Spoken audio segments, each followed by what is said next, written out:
তোমাকে তো ঘুমটা ঘুমটা দিতে হইবে না। আরে তুমি হইলে আমার মেয়ের মতো, আমাকে তোমার মাই ভাববা, ঠিক আছে?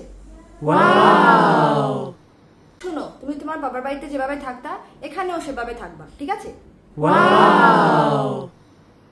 আর শোনো, এই নাইটিটা আনছি, শাড়ি সাইডে নাইটিটা পরে নাও। ওয়াও। আর শোনো, আমার শাউরি ভাববা না, নিজের মা ভাইবা, সব কইবা, ঠিক আছে? আমি যাই। ঠিক আছে মা। মা? হ্যাঁ বৌমা, কও। মা, আমার জন্য এক কাপ চা করে আনো না, আমি ওই বাড়িতে এই সময় চা খেতাম। ওয়াও। ও, চা খাইবা? দাঁড়াও আনতাছি। হ্যাঁ বৌমা, এই নাও তোমার চা। মা, এদিকে একবার আসুন না। আমায় ডাকছিলা বৌমা? এই জামা কাপড়গুলো একটু কেচে দিন না। Oh my god. কারণ ওই বাড়িতে না মাই সব কাপড়গুলো কেচে দিত, আর আপনি তো আমার মায়ের মতো, তাই। হ্যাঁ বৌমা, ঠিক আছে। যান, এবার কেচে নিন কাপড়গুলো। আচ্ছা, ঠিক আছে। মা, এদিকে একবার আসুন।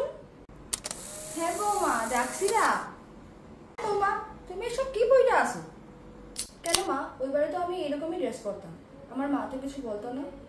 এই শোনো, আমি তোমার মাটা না, আমি তোমার শাউরি, এই কথা মনে রাখবা। বৌমা, সকাল থেকে তুমি আমারে অনেক খাটাইছো, এবার তুমি তোমার ল্যাংটা জামা কাপড় সাইরা রান্না করে যাও, যাও। হ্যাঁ, আর শোনো বৌমা, বেশি লাইট ইচ্ছা বইলা মাথায় উঠে গেছো। হ্যাঁ, যাও। সবাই ঠিকই বলো, শাশুড়ি কোনোদিন মা হতে পারে না।